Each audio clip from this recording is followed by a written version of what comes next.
تمام تعریفیں اللہ کے لیے، درود و سلام محمد و آل محمد۔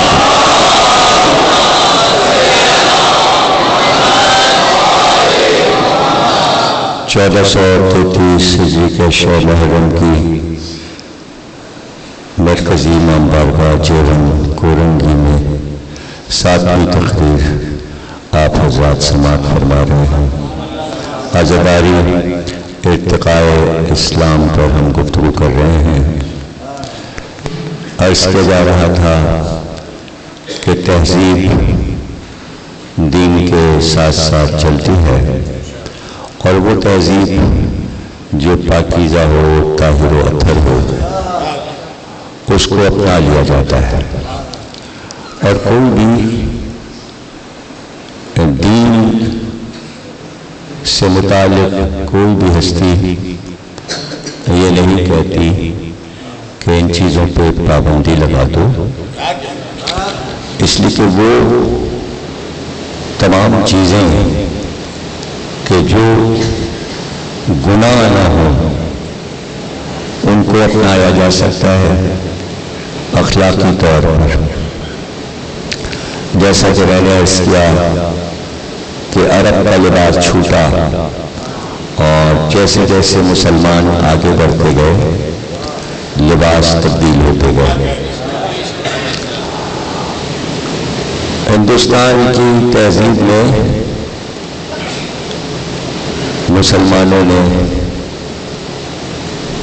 ظاہر چوڑی دار پاجامہ پہنا، علی گڑھ پاجامہ پہنا، بڑے پائچوں کا پاجامہ پہنا، شیروانی پہنی، اچکن پہنی، انگرکھا پہنا۔ کسی نے نہیں کہا یہ سب حرام ہے۔ اب یہ کہ جوتے اور چپل جو عربی تھے وہ نہ رہے، وہ ہندوستانی ہو گئے، اور انگریزوں کے آنے کے بعد وہی مسلمان جو انگریزوں کے سخت مخالف تھے، مخالفت کے باوجود سب نے اپنا ہندوستانی لباس چھوڑ دیا، شیروانی بھی چھوڑ دی، انگرکھا بھی چھوڑ دیا، اچکن بھی چھوڑ دی، پائجامہ بھی چھوڑ دیا، اور کالر دار قمیص میں آ گیا، اور پینٹ پہننے لگے، پتلون پہننے لگے، جتنے بھی انگریزوں کے لباس تھے سوٹ پہننے لگے، کوٹ پہننے لگے، اور ٹائی باندھنے لگے۔ تو چونکہ اکثریت نے قبول کر لیا، اس نے اس پہ کوئی ریسرچ بھی نہیں ہوئی کہ بھئی یہ انگریزوں نے ہمارا کرتا چکن کا چھوڑوا کے یہ قمیض میں کالر پہ لگوا دی۔ اب یہ کون پوچھے کہ بھئی انگریز کے یہاں کالر کہاں سے آ گئے اور کیوں آ گئے، وجہ کیا تھا، اور یہ ٹائی کہاں سے آ گئی، یہ مفلر کہاں سے آ گیا۔ تو ان کی اپنی تاریخ تھی، وہ تو لباس لے کے آئے تھے، مسلمانوں نے پسند کر کے پہن لیا۔ اب وہ مجبوری ہو گئی، اسکولوں کا بھی وہی لباس ہو گیا، کالج کا بھی وہی ہو گیا، آفس کا بھی وہی ہو گیا، پھر آخر میں گھر کا بھی وہی ہو گیا۔ تو اب چونکہ سب نے قبول کیا تھا تو اب کوئی کسی کو برا کیسے کہے کہ یہ کالر دار قمیص کیوں پہنے، اب یہ سب پہنے، سب پہنے، پتلون سب پہنتے ہیں۔ تو کالر تو نہیں ہوتے تھے انگریزوں کے قمیص میں، شرٹ میں، بغیر کالر کی قمیصیں انگریز پہنتے تھے۔ ایک بادشاہ تھا، اس کا نام تھا اگسٹس، اسی کے نام پہ اگست کا مہینہ ہے۔ تو اس کے گلے میں ایک بیماری ہوتی ہے کہ گلا پھولنے لگتا ہے، اب یہ سارا اس کا پھول کے لٹک گیا. تو اس کے درزی نے کہا کہ یہ میں ایسی قمیص سیوں گا کہ یہ سب چھپ جائے گا اور تیرا عیب جو ہے ظاہر نہیں ہوگا. تو اب سادی قمیص کی جگہ اس میں بڑے بڑے کالر لگا کے اور یہاں پہ بٹن لگا دیا. تو اس کا عیب جو تھا بیماری کا کالر میں چھپ گیا. اب اس نے اپنا عیب چھپانے کو کالر پہنا تھا. اس کا دیکھا دیکھی سبھی پہننے لگے. جو بادشاہ کا فیشن وہی عوام کا فیشن. اور یہ کسی کو پتہ ہی نہیں کہ کالر کے پیچھے اس نے کیا چھپایا تھا. سبھی کالر والی قمیض پہننے لگے. اب کوئی پوچھتا بھی نہیں کہ تم کیوں پہنتے ہو کالر کی قمیض؟ پہنتے حالانکہ مسلمان ہیں، پکے مسلمان ہیں، شریعت پہ عمل کرتے ہیں، لیکن پہنتے انگریز والی قمیص ہے اور پتلون بھی پہنتے ہیں. اب پتلون کی بھی وجہ تھی کہ پتلون کو ایجاد ہوا. اب وہ میں نمبر پہ بتا نہیں سکتا، لیکن بہرحال وہ ایجاد ہوا. اب جس کو دیکھیے وہ پہنے ہوئے، حالانکہ اسلام میں نہیں لیکن پہنے ہوئے. لیکن کسی نے یہ نہیں کہا کہ قمیض اور پتلون پہننا حرام ہے. ہاں ایک حدیث ضرور سب نے سنا دی حضور کی کہ بھائی ایسا لباس پہنو کہ جس میں یہود و نصارہ کی شبیہ نہ ہو جائے. یہ حدیث رسول اللہ کی ہے کہ کہیں ایسا نہ ہو کہ ایسا لباس پہن لو یہودی لوگو یا عیسائی لوگو. اب اس حدیث کو اکثر سنایا گیا، لیکن بہت سنایا گیا، لیکن کسی نے کہا ہی نہیں مانا اور کسی نے چھوڑا بھی نہیں کہ پھر واپس شیروانی پہ چلا جائے اور شیروانی پہن لے. تو اب تو لوگ کہتے ہیں شیروانی تو قائد اعظم پہنتے تھے، پہلے عوام سے ختم ہو گئی تھی. ذاکر پہننے لگے تھے یہاں، پھر وہ پنجاب نے شیروانی بھی چھڑوا دی اور انہوں نے کہا بھائی یہ جیکٹ پہنو. یہ ادھر چائنا سے جو جیکٹ آئی تھی تو پھر وہ سب نے اپنا جیکٹ پہن لی. ذاکروں نے بھی پہن لی قمیص اور جیکٹ. تو شیروانی بیچاری شرمندہ ہو کے خاموش بیٹھ گئے کہ باقاعدہ اعظم پہنتے تھے. کبھی دھوم تھی کہ علی گڑھ کالج کا لباس ہی تھا شیروانی اور علی گڑھ پیجامہ. طالب علم کے لیے سختی تھی کہ وہ جب یونیورسٹی آئے تو شیروانی پہن کے آئے. سر سید نے کمپلسری کر دیا تھا شیروانی. تو اس طرح تہذیب بدلتی رہتی ہے اور دین پر بھی لوگ عامل رہتے ہیں، لیکن اس پر کوئی سختی نہیں ہوتی کہ جبر کیا جائے، اور جبر ہوتا بھی نہیں. تو تہذیب دراصل یہ ہے کہ لباس کوئی سا بھی پہنا جائے، کردار کی بلندی باقی رہے. ویسا نہ ہو جائے لباس کسی سے بھی لے لے لیکن عادات و اطوار اسلامی رہیں. یہ ایک فکر شروع سے چلی آ رہی ہے اور یہ خاموش فکر ہوتی ہے، خاموش فکر ہوتی ہے. تو اسی طرح کلچر اور تہذیب اور زبان. عرب میں عربی بولتے تھے، ایران آئے تو فارسی بولتے تھے. اب ہندوستان کا مسئلہ بہت ہی عجوب روزگار تھا. تو سب گئے تھے بادشاہوں کے پیچھے پیچھے، صوفیہ بھی آ گئے تھے، لشکر میں سپاہی بن کے آ گئے تھے، اور یوں بھی کارواں اور قافلے ہجرتیں کر کے ایران و عراق اور عرب سے ہندوستان آئے. اور خاصی تعداد میں مسلمان ہندوستان یعنی پاکستان دونوں خطوں کو ملا کر اس علاقے میں آباد ہو گئے. اب یہاں مسئلہ یہ تھا کہ 30-35 ہزار زبانیں بولی جاتی تھیں اور ہر 100 دیہاتوں کے بعد بولی بدل جاتی تھی. تو اتنی بولیاں تھیں تو اب جو جہاں بس گیا وہاں کی زبان بولنے لگا. لیکن قدرت کو کچھ اور منظور تھا. ہندوستان کے ساحلوں پر جو سوداگر اترتے تھے اور صدیوں سے آ رہے تھے، تو وہاں جو ہندوستانی زبان بولی جاتی تھی حضرت عیسیٰ کے دور میں، تو اس وقت بھی عرب آتے تھے ہندوستان، کشتیوں پہ بیٹھ کے اور ساحل پہ اترتے تھے، بمبئی اور کلکتے کے ساحلوں پر۔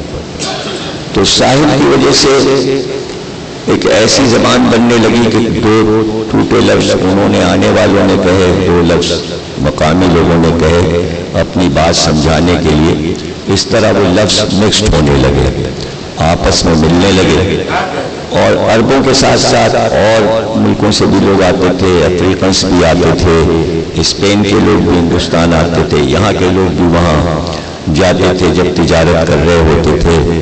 یہ کئی ہزار برس پرانی بات ہے۔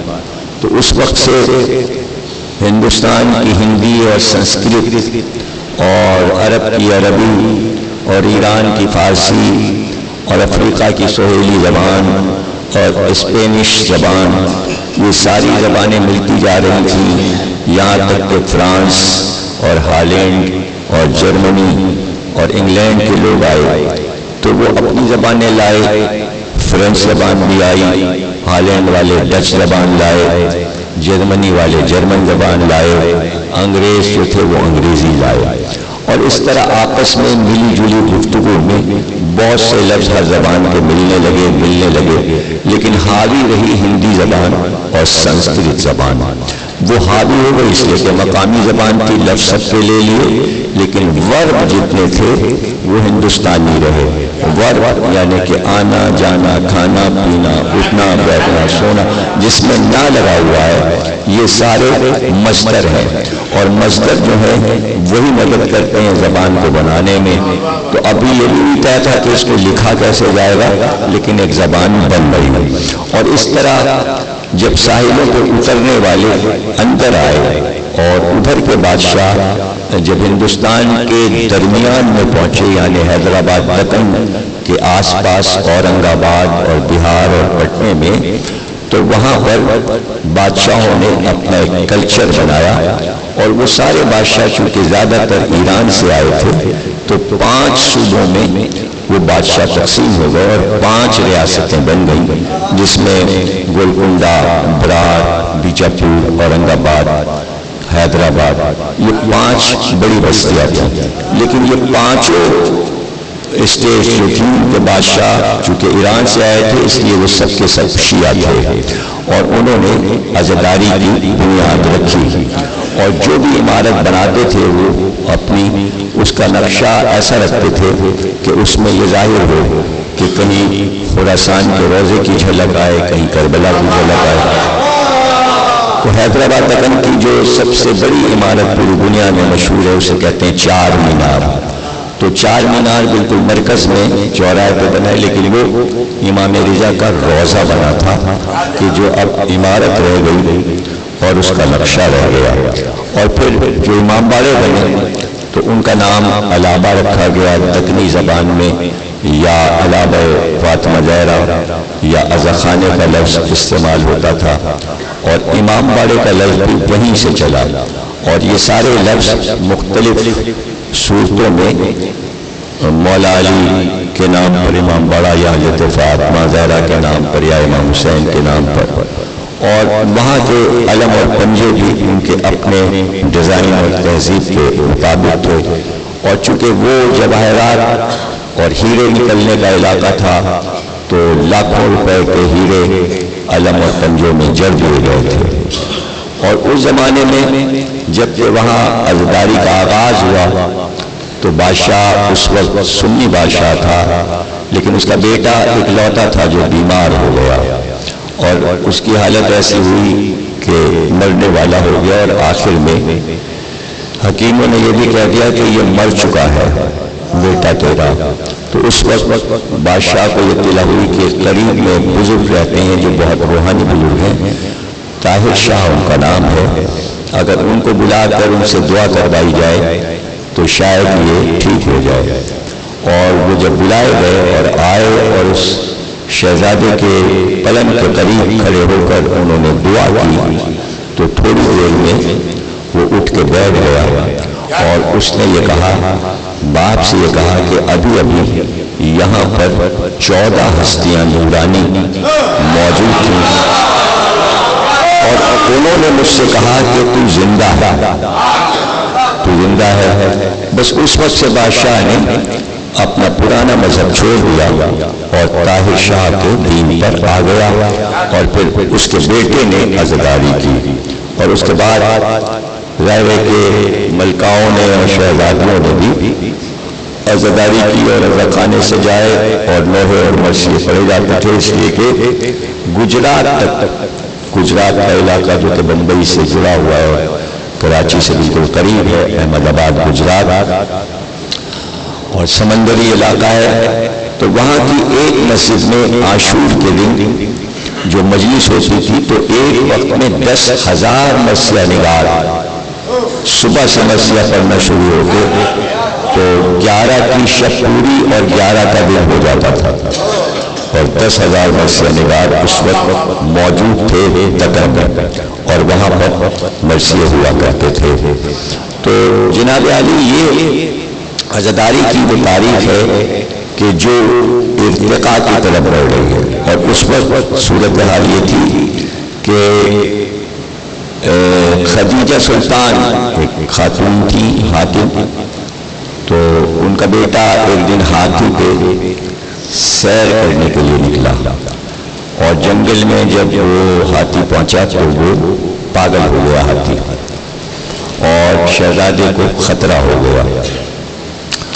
عبداللہ قطب شاہ اس کا بیٹا تھا خدیجہ سلطان کا، تو ملکہ نے گھبرا کے امام باڑے میں جا کے دعا کی کہ اگر میرا بیٹا بچ گیا تو میں جناب سیدہ کا علم نکلواؤں گی۔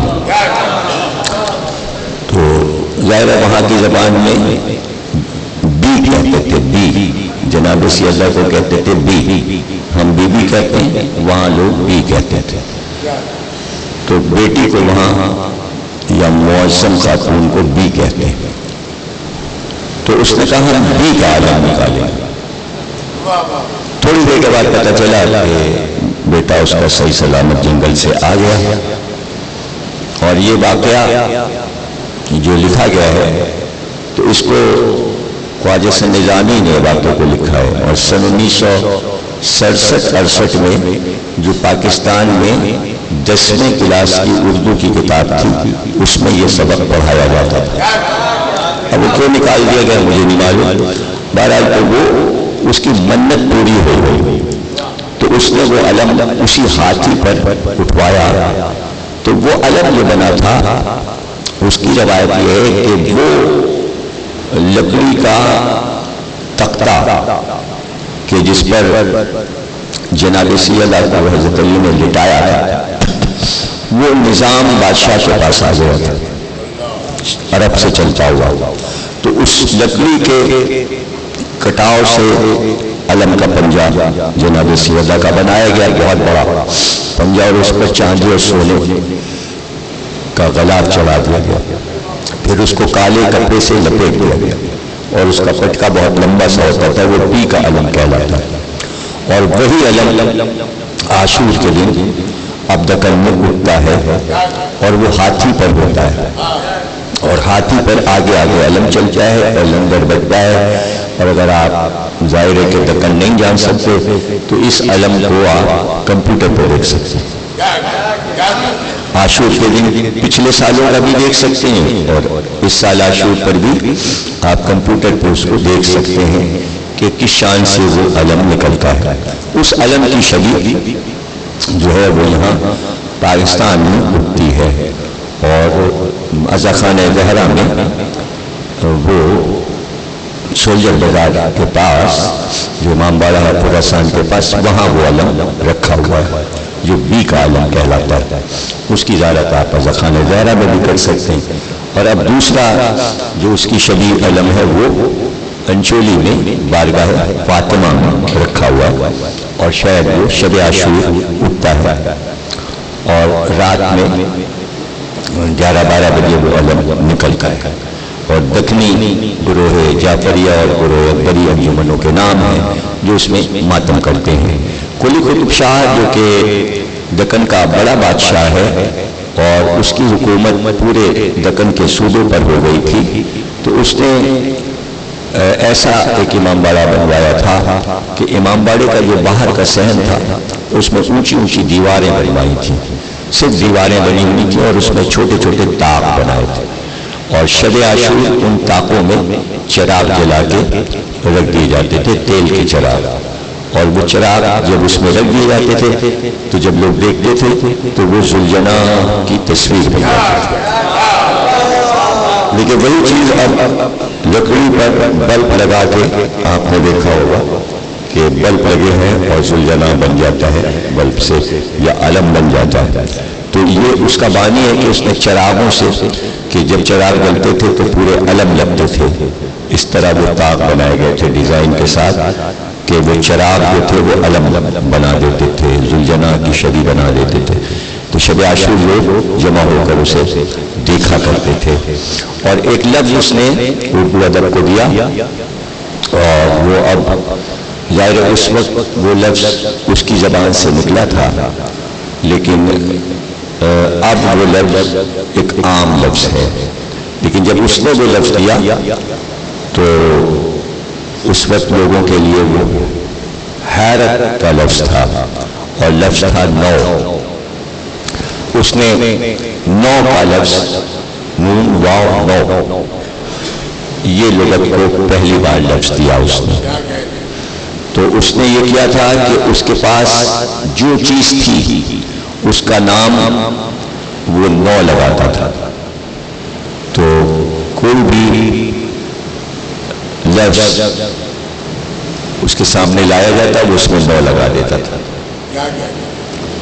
تو یہ اس کی ایجاد ہے، جیسے نو بہار، نور جہاں، یعنی یہ۔ تو اس سے پوچھا گیا کہ یہ نو کا لفظ آپ نے کیوں پسند کیا؟ تو اس نے کہا اس میں ادب بھی ہے نو کا، اور نو کے معنی نیا بھی ہے، اور یہ لفظ بہت سے معنی دیتا ہے، اس لیے کہ یہ امام زمانہ کا عدد ہے۔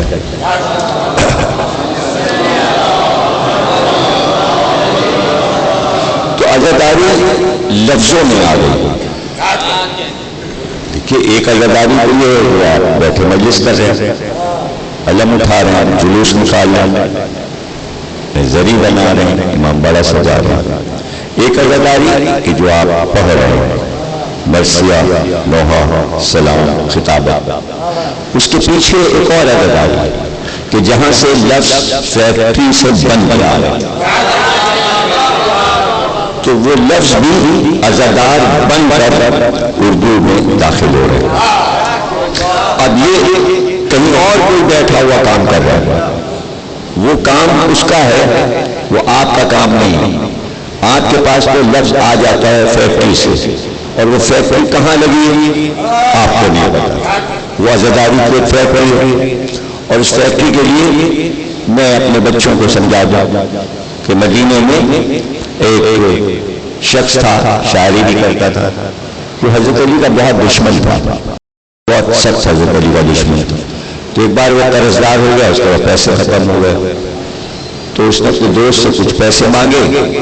اس نے کہا بھائی ایک تو ہمارے پاس ہے نہیں، اور اگر ہوتے بھی تو ہم تمہیں نہیں دیتے، اس لیے کہ شاعر کبھی قرضہ تو ادا کرتا نہیں، تم لے کے کھا جاؤ گے اور ہم تمہارا کچھ بھی نہیں کر سکیں گے، تم شاعر ہو، تمہارا تو احترام ہے، تو ہم تو نہیں دے سکتے۔ ہاں ہم تمہیں ایک پتہ بتائے دیتے ہیں، وہاں جاؤ گے تو جو کچھ مانگو گے مل جائے گا۔ تو اس نے کہا کہاں؟ کہنے لگے بھائی یہاں مدینے میں حضرت امام جعفر صادق رہتے ہیں،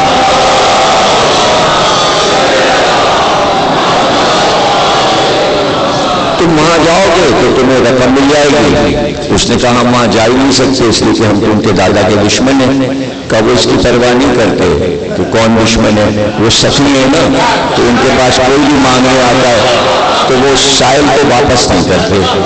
تو اس نے کہا میں کس منہ سے جاؤں؟ کہا بھائی تم شاعر ہو، تم شاعر ہو، حضرت علی کا تاریخ میں قصیدہ کہہ لو، لے کے چلے جاؤ، وہ خوش ہو جائیں گے، وہ اپنے دادا کا قصیدہ سن کے بہت خوش ہوتے ہیں اور بڑا انعام لیتے ہیں۔ جو بھی مولا علی کی تعریف کرتا ہے. تو اس نے کہا ہم نے تو کبھی ان کی تعریف کی نہیں. کہ کوشش کرو، شاعر ہو تو رقم لینی ہے تو کوشش کرو. خیر گھر آیا، دروازہ بند کیا، بند کر کے کمرے میں بیٹھا اور بڑی مشکل سے اس نے مولا علی کی تعریف میں 3 شعر کہہ لی اور کاغذ پہ لکھ کے جیب میں رکھ لیا اور سیدھا امام کے پاس پہنچا. غلام نے کہا آ جاؤ، بلا رہے امام. یہ پہنچا تو امام آنکھیں بند کیے سر جھکائے بیٹھے ہوئے تھے. یہ جا کے سامنے وہیں پر بیٹھ گیا. اب امام اس کی طرف دیکھ ہی نہیں رہے ہیں، آنکھ ہی نہیں کھول رہے ہیں، سر ہی نہیں اٹھا رہے ہیں. تو آخر میں اس نے سلام کر کے کہا کہ آپ ہمیں نہیں جانتے، ہم آپ کے پاس آئے ہیں ضرورت سے. تو امام نے پھر بھی آنکھیں نہیں کھولی اور اس کے چہرے کو نہیں دیکھا اور اسی طرح جواب دیا آنکھیں بند کیے کہ نہیں ہم تجھے جانتے ہیں. اس نے کہا آپ کیسے ہمیں جانتے ہیں؟ کہا بس ہم جانتے ہیں. ابھی بھی اس کے چہرے کو نہیں دیکھا، آنکھ بند کے سر جھکائے بیٹھے. اس نے کہا تو پھر آپ کو یہ بھی معلوم ہوگا کہ میں کون ہوں؟ کہاں مجھے معلوم ہے. کہ تو کون ہے؟ تو شاعر ہے. اس نے کہا یہ بھی جانتے ہوں گے کہ آپ کے خاندان کے ساتھ کیا رویہ رہا ہے؟ کہاں جانتا ہوں. تو میرے دادا علی کا دشمن ہے. کہا تو پھر آپ کو یہ بھی پتا ہوگا میں کس غرض سے آیا ہوں. کہاں تو کچھ رقم مانگنے آیا ہے اور تو نے 3 شعر کہے ہیں میرے دادا علی کی تعریف میں اور وہ پرچہ تیرے جیب میں رکھا ہے جس پر وہ شعر لکھے ہیں. اب اسے بڑی حیرانی ہوئی. اس نے کہا یہ سب باتیں ان کو کیسے معلوم ہے؟ ظاہر معرفت الہی تو تھی نہیں کہ اللہ کے بندوں کو پہچان سکے. اسی لیے تو کہا جاتا ہے معرفت الہی حاصل کرو تاکہ معصومین کو پہچان سکو. صرف نمازیں پڑھے جاؤ اس سے تھوڑی معصومین پہچانے جاتے ہیں. معرفت کے ساتھ عبادت کرو پھر معصومین کو پہچان جاتے. یہی ہمارے ائمہ کے ارشادات ہیں. تو اس نے کہا کہ پھر آپ کو اتنی ساری باتیں معلوم ہیں تو آپ کو پتہ ہے ہمیں کتنی رقم چاہیے؟ کہ ہمیں معلوم ہے کتنی رقم چاہیے. کہ تو آپ کو یہ پتہ ہے کہ میں نے 3 شعر کہے؟ کہ مجھے معلوم ہے تو نے 3 شعر کہے. اگر تو کہہ دے تو تینوں شعر میں سنا دوں. اب تو وہ دیوانہ ہو گیا، اسے کسی طرح یقین ہی نہیں آ رہا. پھر اس نے سوچا کہ یہ کیسے ان کو پتہ چل گیا. چلو آزمانے کے لیے اس نے کہا اچھا پہلا شعر سنا دیجیے. امام نے فوراً پہلا شعر سنا دیا. پہلا شعر سنا دیا. اس کے بعد امام نے آنکھیں کھولی اور اس کی طرف دیکھا اور کہا اگر تو کہہ تو بعد کے بھی دونوں شعر سنا دیا. اس نے سوچا اگر شعر انہوں نے سنا دیا تو پھر انعام کیا ملے گا.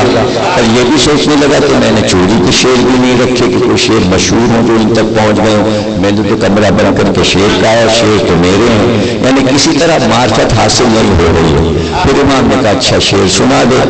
تینوں شعر اس نے سنا دیے. امام نے غلام کو آواز کی کہا کہ وہ جو 45,000 درہم کی تھیلی ہم نے رکھائی تھی پرسوں وہ لے آؤ. غلام لے آیا کہ اس کے سامنے رکھ دو. کہ اتنے کی ضرورت ہے نا کچھ کو لے جاؤ. اب رقم بھی مل گئی. بیٹھا ہوا ہے امام نے کہا جا جو رقم مل گئی. اس نے کہا نہیں یہ بتائیے آپ کو یہ کیسے پتا تھا؟ تو امام نے فرمایا کہ سن جو بات میں تجھے بتا رہا ہوں یہ مدینے میں ایک گلی میں ایک شخص کو پکڑ کے جا کے بتا دے کہ امام صادق نے یہ بات کہی ہے، جعفر صادق نے کہی ہے. ہر ایک کو جا کے بتا دے اور جا کے یہ بتا دے کہ جب تک لفظ کو ہم اجازت نہ دیں لفظ شاعر کے پاس نہیں جاتا.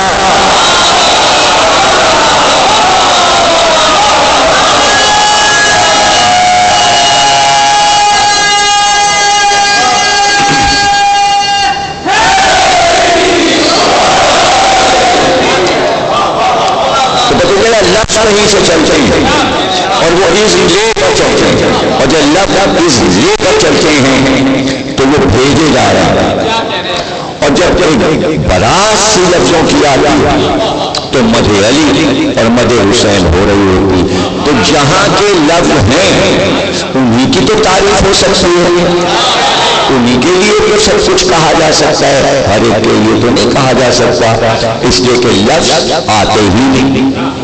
اگر آپ جگہ بدل دیں گے ممدوح کی تو لفظ واپس چلے جائیں گے، اور پھر جب آپ کہتے چلے جائیں گے تو لفظ آتے چلے جائیں گے۔ اس لیے آج دنیا حیران ہے کہ بھئی اتنے لاکھ لفظ جوش ملی آبادی کو کیوں مل گئے، انیس کو کیوں مل گئے، دبیع کو کیوں مل گئے، اور جو بھی قلم اٹھاتا تھا مدح علی اور مدح حسین اسے ڈھیروں لفظ مل جاتے تھے۔ اور یہ ایک ایسی تہذیب اور ایک ایسا کلچر بنا تھا کہ جہاں اللہ کی طرف سے تائید ہوئی تھی، اور یہ ایک حکومت، نئی حکومت روئے زمین پر بنی، اور یہ بہت بڑی حکومت تھی جو آج کا ہندوستان کا یو پی ہے، اس کا نام کبھی اودھ تھا، اور یہ سرزمین پرانی چلی آ رہی تھی، ہزاروں برس پرانی۔ اس کا نام اودھ اس لیے تھا کہ یہاں رام لکشمن پیدا ہوئے تھے اور راجہ دشرت کی حکومت تھی، اور یہ وہ لوگ ہیں جن کی شان میں رامائن کتاب آسمانی کتاب کہی جاتی ہے، لیکن وہ آسمانی نہیں بلکہ الہامی کتاب اسلام کی نظر میں ہے، کہ وہ کسی پر الہام ہوا تھا والمی پر، اور انہوں نے اس قصے کو لکھا، لیکن آج وہ ان کی مذہبی کتاب کہلاتی ہے۔ وہ اسی سرزمین کا واقعہ ہے رامائن کا، کہ جسے اودھ کہتے ہیں، جس کا دارالحکومت آج لکھنؤ ہے، اور پہلے بھی اس کا دارالحکومت لکھنؤ تھا، اور کئی ہزار برس سے دارالحکومت اس کا بدلا نہیں، جس میں کہ 60 ضلع، پہلے 58 تھے اب بڑھ گئے، یعنی اس کا رقبہ بڑھ گیا، اور یہ ہندوستان کا سب سے بڑا صوبہ ہے۔ تو یہاں پر آصف الدولہ نے حکومت کی، اور دنیا کا پہلا امام باڑہ آصف الدولہ کے امام باڑے کے نام سے بنا، اور وہ امام باڑہ جو تعمیر ہوا اس کی خصوصیت یہ ہے کہ اب تک دنیا کا سب سے بڑا امام باڑہ وہی ہے، یعنی ابھی تک جتنے بھی لاکھوں امام باڑے بنے ہیں کوئی اس امام باڑے کے برابر نہیں پہنچا، وسعت کے لحاظ سے اور بڑائی کے لحاظ سے، اور اس عمارت کی مضبوطی اور پائیداری کے اعتبار سے۔ اگر صرف میں اس کا حال سناؤں تو پوری 1 گھنٹے کی تقریر مجھے چاہیے کہ وہ امام باڑہ کیسا ہے، اور جو بھی لوگ یہاں بیٹھے ہوئے ان کے لیے تو مشکل نہیں ہے، صرف کمپیوٹر پہ وہ لکھ کے دے دیں لکھنؤ کے امام باڑے، جیسے ہی آپ کمپیوٹر پہ لکھیں گے لکھنؤ کے امام باڑے، سب سے پہلے آپ کو گوگل میں یہ آصفی امام باڑہ آئے گا، اس کے بعد سارے امام باڑے آتے چلے جائیں گے، سب کی تصویریں، اور ایک ایک امام باڑے کی 50-50 تصویریں آپ کو کمپیوٹر پر مل جائیں گی، صحن کی طرف سے، اندر کی طرف سے، علم، تازیہ، اندر کا تازیہ، اوپر کی منزل، اس کے لان، اس کے پھول، اس کے پیڑ، اس کی گھاس، سب آپ کو کمپیوٹر پہ نظر آ جائے گا جیسے آپ بیٹھے ہوئے دیکھ رہے ہیں۔ اسی میں ایک جامع مسجد بھی ہے جس میں جمعے کی نماز ہوتی ہے، اور وہ سڑک سے لے کر اور امام باڑے تک کم سے کم 20-25 منٹ لگتے ہیں امام باڑے تک پہنچنے کے لیے، اور لان در لان اور زینے در زینے ہو کر اصل جگہ شہنشین اور علم تک زیارت کے لیے پہنچتے ہیں۔ اس امام باڑے کے لیے تاریخ یہی ہے کہ قحط پڑ گیا تھا لکھنؤ میں، اور شرفا جو تھے وہ پریشان تھے کہ ان کی روزی کا کیا سہارا ہو، اور مزدور بھی پریشان تھے۔ اس وقت بادشاہ نے اعلان کیا کہ ایک امام باڑہ تعمیر کیا جائے کروڑوں روپے کی لاگت سے، اور اس میں سارے مزدور کام کریں تاکہ ان کا قہر دور ہو جائے اور ان کو رقم ملے۔ اور اس کے ساتھ یہ تھا کہ شرفا جو ہیں وہ رات کو آئیں اور اس کو گرا دیں، ان کو گرانے کی مزدوری ملے گی، مزدوروں کو بنانے کی۔ جب تک قحط ختم نہ ہو عمارت بنتی رہے، بگڑتی رہے، بنتی رہے، بگڑتی رہے۔ جب قحط ختم ہو گیا تو 11 سال کے بعد پھر وہ امام باڑہ بن کے تعمیر ہو گیا۔ جب وہ امام باڑہ بن رہا تھا تو اس کا ایک خصوصی حصہ، ایک راہداری جو تھی وہ نقشے میں اس طرف آ رہی تھی کہ وہاں پر ایک بوڑھی ہندو عورت کا مکان تھا۔ تو وزراء نے اس سے کہا کہ نقشہ امام باڑے کا خراب ہو رہا ہے، اس لیے تو یہ مکان بیچے تاکہ اس زمین کو امام باڑے میں شامل کر لیا جائے۔ تو اس نے کہا بھائی یہ ہمارا جدی پشتی مکان ہے، ہم تو اسی میں مریں گے، ہم اپنا مکان دینے کو تیار نہیں ہیں۔ تو بادشاہ آصف الدولہ خود اس کے پاس گئے اور انہوں نے کہا تو مر جائے گی، تجھ کو تو لے جا کے پھینک دیا جائے گا شمشان گھاٹ میں، اور تیرے مکان کو لوگ قبضہ کر لیں گے اور لوگوں کو پتہ بھی نہیں چلے گا کہ کون بوڑھی رہتی تھی، تیرا نام تو نہیں کوئی زندہ رہے گا، کیا تو چاہتی ہے کہ تاریخ میں تیرا نام زندہ رہے؟ اس نے کہا وہ کیا ترکیب ہے؟ کہ یہ مکان امام حسین کو دے دے۔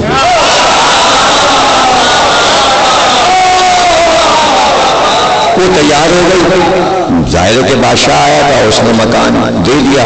جس وقت پہ اس کا مکان تھا، جب وہاں کی محراب بنی تو اس نے بادشاہ سے یہ وعدہ لیا کہ اس امام باڑے سے جب آپ کا تعزیہ اٹھے گا تو اس جگہ پر جہاں میرے مکان کا یہ حصہ ہے، یہاں جو تعزیہ رکھا جائے وہ میرے نام سے رکھا جائے۔ تو الگ سے ایک تعزیہ وہاں رکھا ہوا ہے اس کونے میں جہاں بوڑھی عورت کا مکان تھا۔ اگر وہ تعزیہ بھی آپ کمپیوٹر پہ مانگیں گے تو وہ آپ دیکھ سکتے ہیں، اس کا نام ہے بڑھیا کا تعزیہ۔ تو بڑھیا کے تعزیے کے نام سے مشہور۔ اس نے یہ بھی وعدہ لیا تھا کہ اس تعزیے پر کبھی چراغ نہ بجھے۔ تو بادشاہ کے خزانے سے وقت سے یہ حکم تھا کہ اس تعزیے پر ہر وقت پورے سال رات و دن چراغ جلتا رہے۔ چراغ کا دور ختم ہوا تو اب انڈیا گورنمنٹ ایک بلب اپنے بینک سے ایک بلب جلاتی ہے جو مسلسل کئی سو سال سے جل رہا ہے۔ وہ تعزیے کے اوپر لگائے، وہ بجھایا نہیں جاتا دن میں بھی نہیں، اس لیے کہ اس کا وعدہ تھا بادشاہ سے۔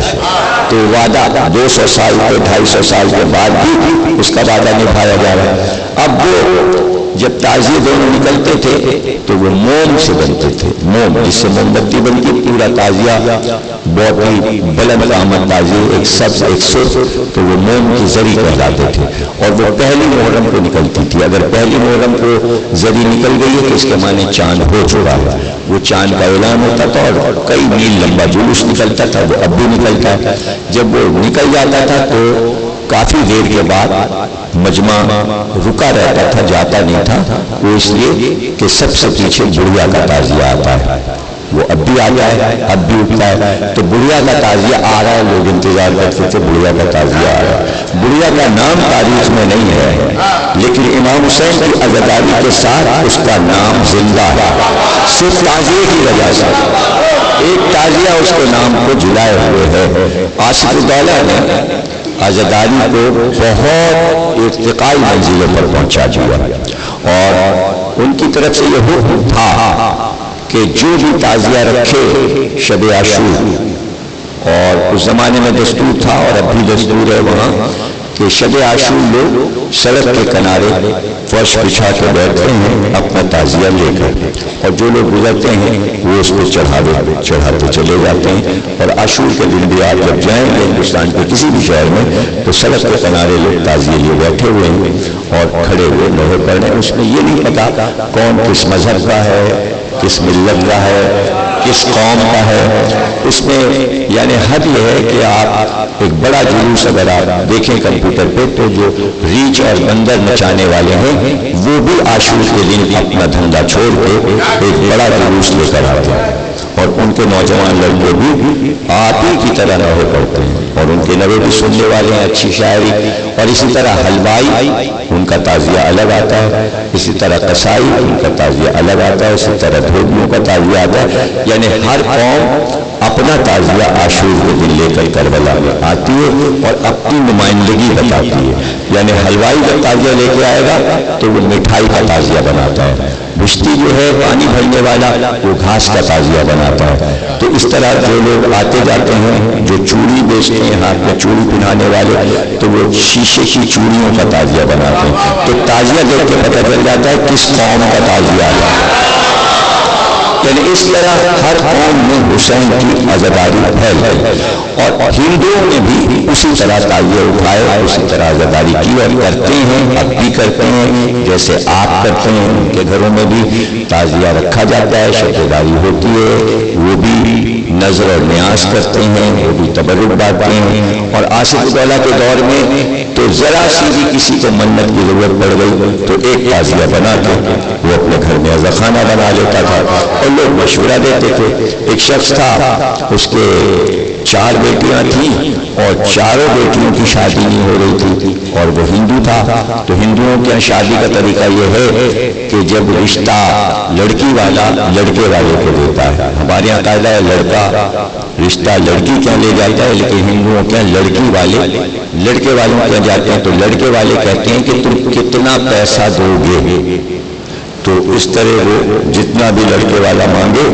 لڑکی کے باپ کو اتنا پیسہ دینا پڑتا ہے. تو وہ جہاں بھی رشتہ لے کے جاتا تو 4 لڑکیاں، چونکہ کمہار تھا، مٹی کے برتن بناتا تھا، غریب تھا، تو اس کے پاس اتنا پیسے ہی نہیں تھا. تو کسی نے کہا بھائی تم مولا حسین کا تعزیہ رکھ لو، مولا تمہاری منت سن لیں گے، 4 بیٹیوں کی شادی ہو جائے گی. تو اس نے دریا کے کنارے چادر بچھا کے شب عاشور تعزیہ رکھ لیا. تو بادشاہ آصف اللہ رات کو تعزیوں کی زیارت کو نکلتے تھے تو دور دیکھا ایک چراغ جل رہا ہے. تو ان کا یہ اتنی دور کون بیٹھا ہوا دریا کے کنارے؟ تو وزیر نے بتایا یہ ایک کمہار ہے اور اس کی کچھ بیٹیاں ہیں، اس نے منت کی ہے کہ مولا کا تعزیہ رکھا ہے تاکہ میری بیٹیوں کی شادی ہو جائے. تو آصف اللہ نے کہا میرا ہاتھی اس طرف لے چلو. بادشاہ وہاں پہنچے، اتر کے ہاتھی سے تعزیے کو چوما، زیارت کی. اس کے بعد اپنے وزیر خزانہ کو حکم دیا کہ اس کے تعزیے پر 40,000 سونے کی اشرفیاں چڑھا دو.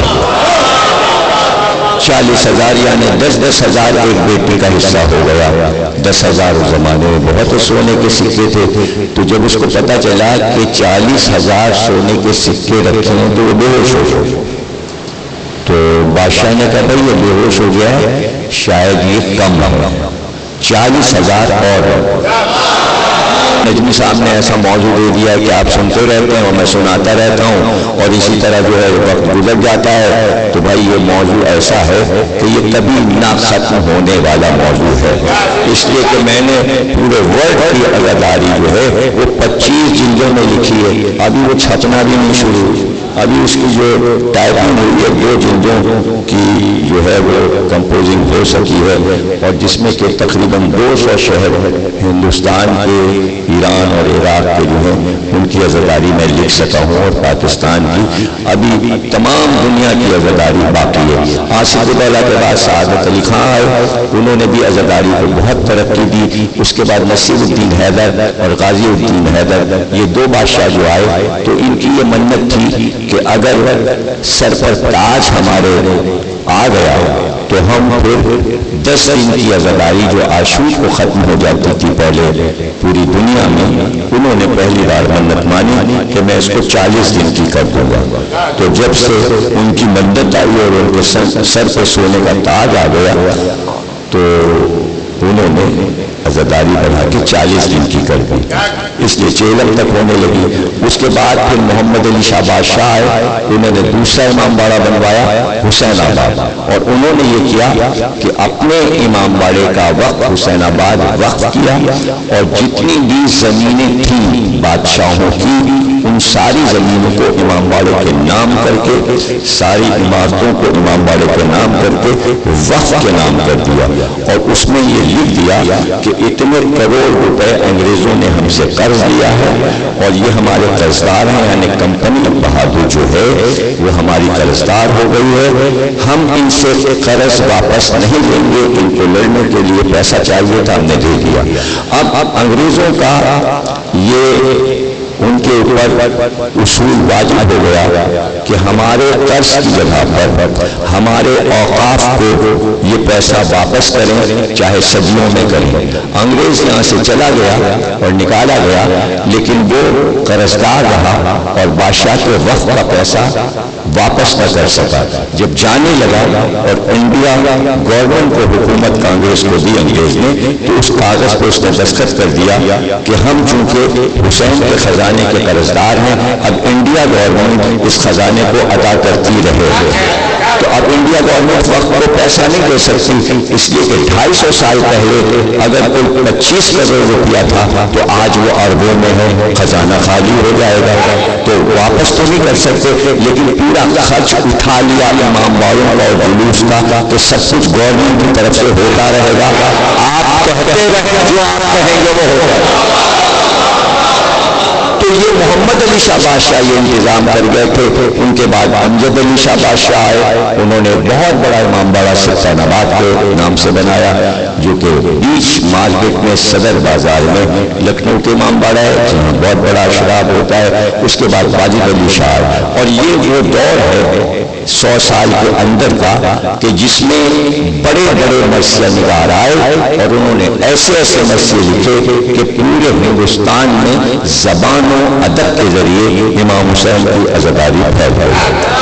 اور ہر دور میں قدرت کی طرف سے یہ ہوا کہ 4 بڑے مرثیہ نگار مشہور ایک وقت میں 4 رہتے تھے، 4 مرثیہ نگار رہتے تھے، یعنی آج سے 250 برس پہلے آصف الدولہ کے دور میں 4 بڑے مرثیہ نگار تھے جو مسلسل پورے سال مرثیہ لکھتے رہتے تھے، جو سوستانی میں بھی پڑھے جاتے تھے، جو منبر پہ بھی پڑھے جاتے تھے۔ اس زمانے میں خطیب نہیں ہوتا تھا، خطابت نہیں ہوتی تھی، بلکہ ایران سے ذاکر آیا تھا، وہ بلایا جاتا تھا اور وہ فارسی میں جو پڑھتا تھا وہ تھوڑی سی نثر اور تھوڑی سی نظم، اس کو کہتے تھے روضہ خوانی، اور اس کی کتاب جو ہے روضۃ الشہداء موجود ہے، جو پڑھنے کا اسٹائل تھا، طریقہ تھا، اسی کو خطابت کہتے تھے۔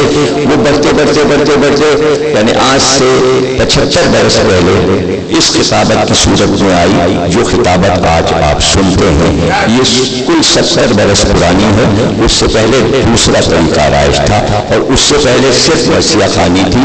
اور آصف الدولہ کے دور میں جو 4 بڑے مرثیہ نگار تھے، اس میں ایک افسردہ تھا، ایک حیدری تھا، اور ایک ناظم تھا، اور ایک احسان تھا۔ یہ چاروں وہ مرثیہ نگار ہیں کہ جن کا کلام اب تک مشہور ہے اور آپ کے کانوں میں پڑا ہوا ہے۔ اس میں احسان جو ہے انگلی کی لکھی ہوئی مہندی 250 سال سے پڑھی جاتی ہے، رن میں بیوہ حسن کی پکاری میرے قاسم کی آتی ہے مہندی۔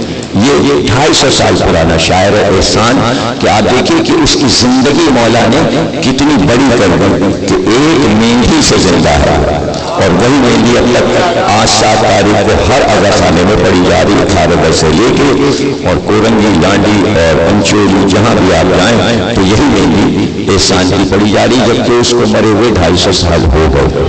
اس کے بعد پھر 4 بڑے شاعر آئے، مرزا فصیح، میر خلیل، میر انیس کے والد، مرزا دبیر کے استاد، میر ضمیر۔ یہ وہ شعراء تھے کہ جنہوں نے ایسے مرثیے لکھے کہ جو آج کے زبان میں آپ سمجھ سکتے ہیں۔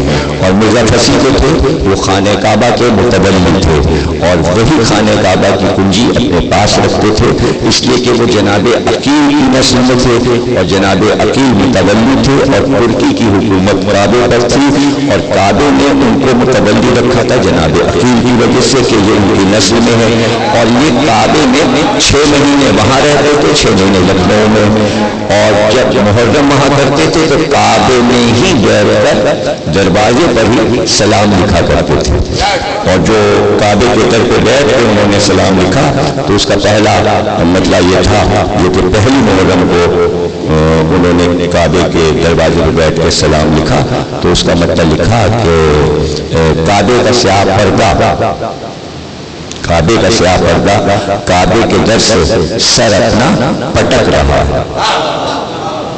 تو اب وہ منظر انہوں نے لکھا ہوگا کہ ہوا سے خانہ کعبہ کا پردہ جو ہے وہ دروازے کی ڈوری سے ٹکرا رہا ہے۔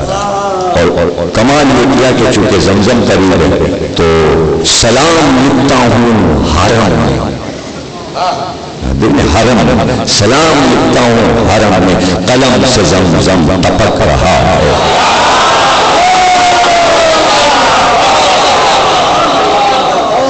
تو یہ 4 بڑے تھے، جب یہ 4 بڑے چلے گئے تو پھر 4 بڑے اللہ نے پیدا کر دیے۔ وہ 4 بڑے یہ تھے میر انیس، مرزا دبیر، میر عشق، میر مونس، اور پھر تو بہار آ گئی، تاشق اور وحید، اور پھر انیس کا پورا خاندان، یعنی انیس کے پردادا مرثیہ نگار تھے میر زاہد، پھر میر زاہد جو آصف الدولہ کے دور کے تھے، پھر ان کے بیٹے میر اشرف وہ بھی مرثیہ کہتے تھے، پھر ان کے بیٹے میر خلیل وہ بھی مرثیہ کہتے تھے، پھر میر خلیل کے بیٹے میر انیس وہ بھی مرثیہ کہتے تھے، میر انیس کے بیٹے جو تھے میر نفیس وہ بھی مرثیہ کہتے تھے، پھر میر انیس کے بیٹے بولا صاحب وہ بھی مرثیہ کہتے تھے، اور پھر میر نفیس کے نواسے میر عارف بھی مرثیہ کہتے تھے، اور پڑھ نواسے بھی مرثیہ کہتے تھے، پھر ان کے بیٹے بابو صاحب وہ بھی مرثیہ کہتے تھے، اور ان کے دونوں بھائی مرثیہ کہتے تھے، پھر ان کے بھی بیٹے، یعنی 18 پشتوں تک چاروں طرف آپ کو ملے گا کہ مرثیے مرثیے مرثیے ایسے پھیلے کہ زبان بن گئی۔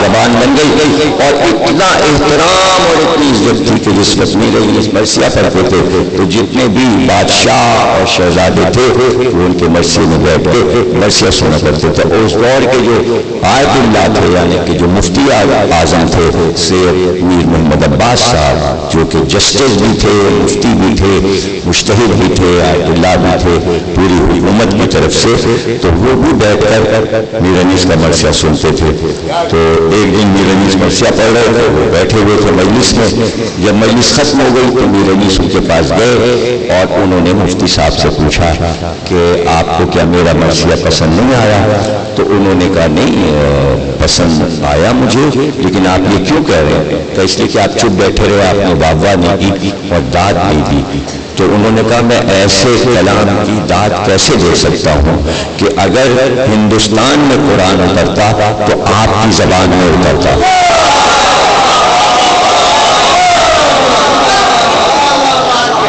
آپ کی زبان میں اترتا. تو امیر انیس کے لیے ادب میں لکھے کہ کوثر و تسلیم سے دھلی ہوئی زبان, کوثر و تسلیم سے دھلی ہوئی زبان, یہ ہر تنقید نگار لکھتا ہے.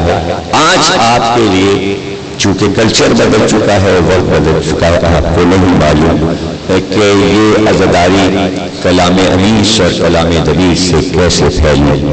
اس کی ایک پوری کہانی ہے, وہ میں نے کتابوں میں لکھی ہوئی ہے اور تقریروں میں بھی ہے. اور کل میں جیسا کہ 10 دن میں ایک مرثیہ میر انیس کا ضرور پڑھتا ہوں, جو بھی پہلا اتوار پڑھتا ہے تو وہ جس دن پڑھ جائے اسی کے حال کا مرثیہ پڑھتا ہوں. جبکہ 8 محرم کو اتوار پڑھا تھا, حضرت عباس کا مرثیہ پڑھا.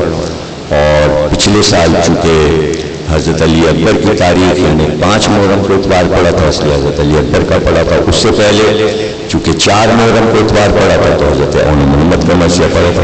تو اس طرح آپ اگر اس مرثیے میں شرکت کریں تو آپ کو برسوں یہ یاد رہے گا کہ اتوار محرم کا فلاں سن میں کس تاریخ کو پڑا تھا. اس لیے کہ آپ کو مرثیہ یاد رہے گا اور آپ کو تاریخ یاد رہے گی کہ یہ حضرت عباس کی تاریخ تھی, حضرت قاسم کی تاریخ تھی. تو کل میں قائم رضا کے گھر پہ میر انیس کا مرثیہ پڑھوں گا, تقریباً کوئی 12 بجے مجلس شروع ہوگی. جسے ادب سے شوق ہو ضرور آئے. اور کراچی میں دور قریب تو کچھ ہوتا نہیں, اگر دور ہوتا تو ہم یہاں عشاء پڑھنے کیوں آتے؟ دور تو نہیں ہے نا, بہت ہی قریب ہے, ایک پل پار کیا. تو یہ میں کہتا رہتا ہوں جہاں بھی میں جاتا ہوں مضافات میں ادھر ادھر کہ شہر سے کٹ کے آپ لوگ نہ رہیں, بلکہ آپ جڑے رہیں کہ جو کچھ وہاں ہو رہا ہے اس کو دیکھیں. اور وہاں والے تو آپ کے پاس شب بیداری کے بہانے آتے ہی ہیں, ساری انجمنیں شہر کی ادھر آتی ہیں. تو اس طرح آپ ان چیزوں کو قریب اپنے بچوں اور جوانوں کو قریب رکھیں. ایسا نہ ہو کہ ادھر کا کلچر اور ہو جائے اور ادھر کا کلچر اور ہو جائے. وہاں کا تابوت بھی دیکھیں, یہاں کا تابوت بھی دیکھیں, وہاں کی مہندی بھی دیکھیں, یہاں کی مہندی بھی, وہاں کا عالم بھی دیکھیں. اور پھر اس میں دیکھیں کلرس, شہر میں کلرس ہیں. امروہے والے کا اپنا جلوس ہے, جاچے والے کا اپنا جلوس ہے, لکھنؤ والوں کا اپنا جلوس ہے, رضویہ میں جو ہے بہاریوں کا, پٹنے والوں کا جلوس علم نکلتا ہے, ان کا اپنا انداز ہے, حیدرآباد دکنیوں کا اپنا انداز ہے. تو لوہے اور طرزیں اور ان کے طریقہ کار اور اٹھنے بیٹھنے کو دیکھیں تاکہ آپ کو صدیوں کی تہذیب ایک علم اور ایک عزاداری سے مل جائے, تاکہ آپ اپنے ماضی سے جڑے رہیں. اور ماضی سے جڑے رہنا ایک اچھی بات ہے, اس لیے کہ ارتقاء اسی طرح دین کا ہو سکتا ہے کہ آپ اپنے ماضی کو نہ بھولیں اور ماضی کو یاد رکھیں. اب لوگ پریشان ہو جاتے ہیں, جیسا کہ میں نے پڑھا تھا کہ امام باڑہ کیوں سجایا جائے, علم کیوں سجتا ہے. تو مہندی کے نام سے بہت بھشکایا جاتا ہے, لوگوں کو پریشان کیا جاتا ہے, گمراہ کیا جاتا ہے. اس میں کوئی پریشانی کی بات نہیں. مہندی جو ہے وہ عرب کی خاص چیز ہے, مہندی جو ہے وہ عرب کی خاص چیز ہے. اور مہندی کا ذکر قرآن میں اور حدیث میں بھی. اور امام صادق نے فرمایا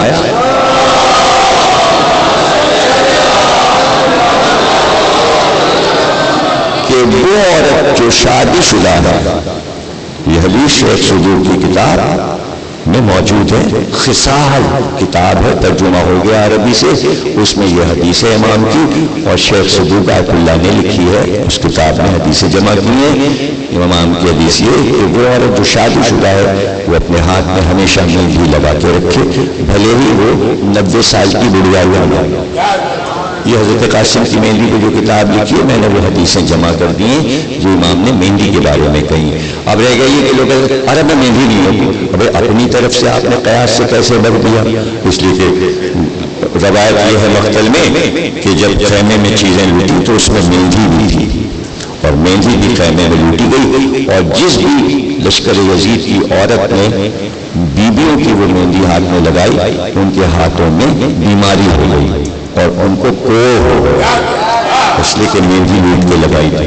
اور اب آپ جب زیارت کرنے جائیں تو ہر روزے پہ آپ دیکھیں گے کہ مہندی چھاپے لگے ہوئے، یعنی زری پر بھی دیواروں پر پورے روزے میں مہندی ہاتھ میں لگا کے عورتیں دیوار کو لگاتی ہیں، یہ ان کی منت ہوتی ہے. اور خصوصاً حضرت حور کی مہندی بھی وہ نکالتے ہیں عراق والے.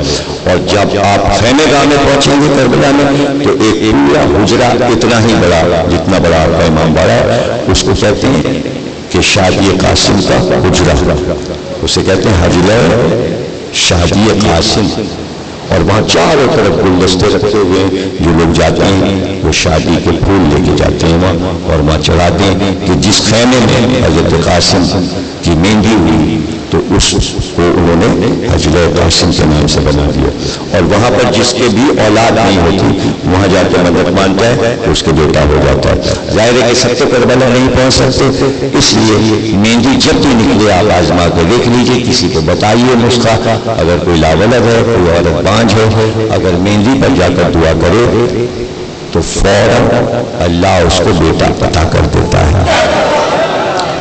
اب یہ کیوں ہے؟ یہ اس لیے ہے کہ حضرت ام فروا کے جو بیٹے تھے وہ 4 بیٹے تھے اور امام حسن کے 8 بیٹے کربلا میں شہید ہو گئے. ام فروا کے 4 بیٹے کربلا میں مارے گئے، 4 بیٹے مارے گئے، جس میں حضرت قاسم اور ان سے چھوٹے عبداللہ اور ان سے بڑے عبداللہ اکبر. یہ وہ بیٹے ہیں کہ سب کے لیے مشہور تھا کہ یہ امام حسن کی شبیہ تھے اور بے مثال حسن تھا. حضرت قاسم بھی بہت خوبصورت تھے اور ظاہر ہے کہ 4 بیٹوں کے لیے ماں کا یہ ارمان ہوگا کہ اس کے بیٹے بوڑھا بنے. تو اب ہم کیا کر سکتے ہیں؟ ظاہر ہے کہ جو کچھ ہم اپنے اولاد کے لیے کرتے ہیں وہی ہم محرم میں ام فروا کی اولاد کے لیے پیش کر دیتے ہیں. اگر ہم سیرا باندھتے ہیں اپنے بیٹے کو دولہا بناتے تو ایک سیرا لا کے ہم تابوت پہ باندھ دیتے ہیں کہ بھائی ہم نے اپنے بیٹے کا سیرا باندھا تو ایک ہم نے ام فروا کے لال کے لیے یا ام لیلا کے لال کے لیے چڑھا دیا، اس میں کیا نقصان ہو گیا؟ ہم اپنے بچے کو مہندی لگاتے ہیں تو ہم نے 7 تاریخ کو مہندی کر دی، مہندی رکھ دی، اس پہ شمع جلا دی اور نظر دے دی اور تو کچھ نہیں ہو رہا. مہندی رکھ کے صرف منسوخ کر دیا حضرت قاسم سے. یہ کیا ہے؟ یہ ارمان ہے، یعنی ہم کیسے خدمت کر سکتے ہیں. ہم آج 1400 برس کے بعد ظاہر تابوت اور علم اٹھانے کا یہی پراز ہے. تو شہزادہ قاسم وہ شہزادہ ہے کہ جو مدینے سے چلا تو حسین اتنا چاہتے تھے قاسم کو کہ گھوڑے کو نہیں بٹھایا بلکہ اماری میں بٹھایا تاکہ تیز دھوپ سے ام فروا کا چاند حسن کا پھول مرجھا نہ جائے. اور وہی قاسم 14 سال کی عمر میں بار بار چچا کے پاس آتے تھے اور کہتے تھے ہمیں میدان جنگ کی اجازت ہوتی، لیکن امام حسین ہر بار منع کر دیتے تھے. مقاتل میں یہ ہے کہ کسی شہید نے اس طرح حسین سے اجازت نہیں لی. دیکھا کہ جب حسین منع کر رہے ہیں تو ایک بار حضرت قاسم امام حسین کے قدموں پہ گر گئے اور پھر آپ کے پیروں کو بوسے دینے لگے اور آپ کے ہاتھوں کو چون چون کے کہتے تھے چچا مجھے مرنے کی اجازت دے، مجھے مرنے کی اجازت دے دی.